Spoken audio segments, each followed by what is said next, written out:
Joining us from U.S. Staffing, Jim Dolson is here. Well, Ben's not here. Ben is out. He went on a vacation, went to some beach someplace, and in his place we have Candace. Wow. Candace is one of our staffing specialists at the Battle Creek location, so she's here to fill in for Ben. So we got over there for the grand opening here a week or so ago. It was a good time. Yeah, right. It's kind of kitty corner from where the Big Lots is, and and what's the big crafty place there? Hobby Lobby. Yeah, Hobby Lobby. If we're staying in Bob Evans' parking lot, you can throw a rock across the street and hit our building. So that's right. I wouldn't advise that though. Don't do that. So you have to forgive me, I'm fighting a little bit of a cold here, but Tim, as you expect, we do a lot of interviews, and we've had some really funny answers to our standard questions. But not as funny as these that we found on a website that collects these sorts of things. And yes, there are actually people who collect these sorts of responses. That's what they do for a living. Imagine that. So here's a taste of a couple very true and very strange answers by candidates from very real interviews. In one interview situation, the employer asked, "Why do you want to work with us?" And the candidate answered, "My mom said I have to get a job or she'll stop giving me money." So, I mean, there's just all kinds of problems wrapped around in that one, right? And probably our favorite, the potential employer asks the candidate, "Where do you see yourself in 5 years?" To which the candidate replies, "Probably on an exotic beach somewhere." Yeah, we're thinking Ben answered this way 5 years ago when he was asked that question. Well, once you get through the challenge of hiring employees, retaining them is the next challenge. And sometimes we go to great lengths to retain employees, especially the younger employees who are in the now famous millennial generation. Yeah, so today we're talking about the topic of retaining millennials in the workplace. Oddly, we found a recent article written by Brett and Putter on Forbes.com that discusses a different view of the millennial generation and their views of work. Yeah, so the author of this article suggests that employers not focus on retention of millennials in the workplace, like just embrace the fact that they're going to leave, okay, but rather focus on what can be learned from them, their skills and perspectives while they're with you to help improve your organization. Like while they're employed with us, let's use them this way. So here's a short list of what millennials can bring to employers that other generations may not have been able to. For example, millennials can help companies deal with unpredictable, relentless change. In today's environments, change is uncertain, continuous, relentless. Yeah. This causes a lot of anxiety for people who prefer structure. Yeah, that's right. So, Tim, how do you feel about change? Does it stress you out at all? Well, I have to say it does, but you learn to roll with it and you learn to cope with it, or else you don't work. Yeah. I guess people drop out of the workforce, but that's not much of a choice. Too many places you can go today where there isn't a lot of change going on to keep up with the economy and the environment, that sort of thing. Well, the lesson companies can learn from millennials is how to reshape their processes and their procedures so they are ready for quick and rapid changes. Millennials are very good at handling change. The next suggestion offered in the article is to take advantage of millennials being able to stretch their capabilities and their skills very quickly.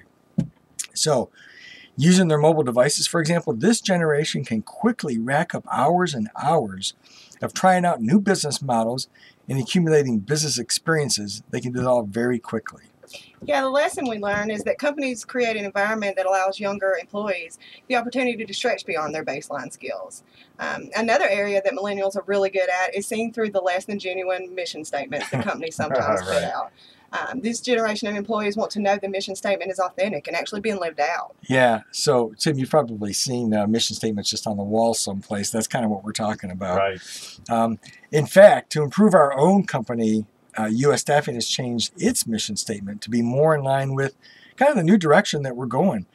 Our new mission is to help develop communities by building relationships and connecting people together. Oh, I like that. Yeah. So it doesn't say anything about putting people to work, but it is that thought, though, that we're going to connect people together, employers and employees. Yeah, usually I roll my eyes at those mission statements, but I like that one. Yeah. Give us that again. Yep. So helping develop communities by building relationships and connecting people. Yeah, very good. Yeah. And lastly, millennials believe that there's no longer such thing as just a job. They're less willing to just put the time in, particularly if the work is dull, repetitive, pointless. Going to work, putting your head down and doing what you got to do to survive the week has become increasingly obsolete in this generation. Yeah. So the lesson learned here is for our companies to give people meaningful work. Right. Millennials are definitely looking for meaningful work. So listen, if you are a millennial and are thinking about making some changes in where you work each day, come into US Staffing and see Candace over there at the Battle Creek office. Let's chat. Or if you're an employer that needs to add quality people to your team, call us. Candace, how can folks find us? If employers and potential associates want to talk with us, they can find us at Facebook at usstaffingagency.com. At a US Staffing Agency. They can live chat with us on our website at usstaffingagency.com or come to our Battle Creek location.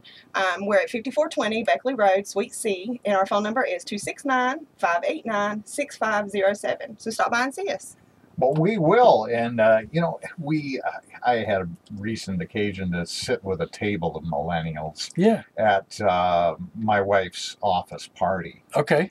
And how was that? It was fabulous. You know, it was over at the Beacon Club in Portage, and so it was a great meal and it was a great setting. But I really enjoyed getting a different perspective, and I was very impressed with some of these people at the table and some of the things they do, and you know, kind of thinking outside of the box. And all the things that you guys have just talked about really kind of ring a bell. And it's also true of our news guy, Nico Barrios, who falls in that millennial category. You know, a unique set of skills, and take advantage of them. You know, we do. I'm telling you right now, anything we want to know, he's got it on his phone in just a minute, if he didn't already know it from looking it up sometime before. So, you know, that's a big advantage too. And I think just, you know, the fact that so much is changing so fast in our society because of technology, they're ahead of the learning curve. Well, and sometimes we give millennials a bad rap when they don't deserve it. There's a lot of, most of the people that work in our company are millennials, right, in our offices. Very good group of people. And most of the people we put to work are millennials as well. The first time that I saw it, and this was like almost 20 years ago, I had a roommate who had a young daughter. And she was like 4 years old, and she'd like, you know, Tim, can I use your computer? And she'd go over there, and she's like hammering away on the keyboard, and like, you know, I think you need to reboot. I'm like, what? You know, because I knew nothing. You know? And that's when it hit me that the next couple of generations are going to have a big advantage just because they're not intimidated by the technology. They're able to actually use it. You know, and the rest of us, like baby boomers, are thinking, when is this technology going to work for us instead of against us? You know, well, they don't even consider that. Millennials don't even consider it. They just move ahead. And the generation behind them, Gen Z, is even more digital native-like and accepting the technology than even millennials. Great talk. Nice to have you here, Candace. Thank you. Jim, we'll talk to you again next week.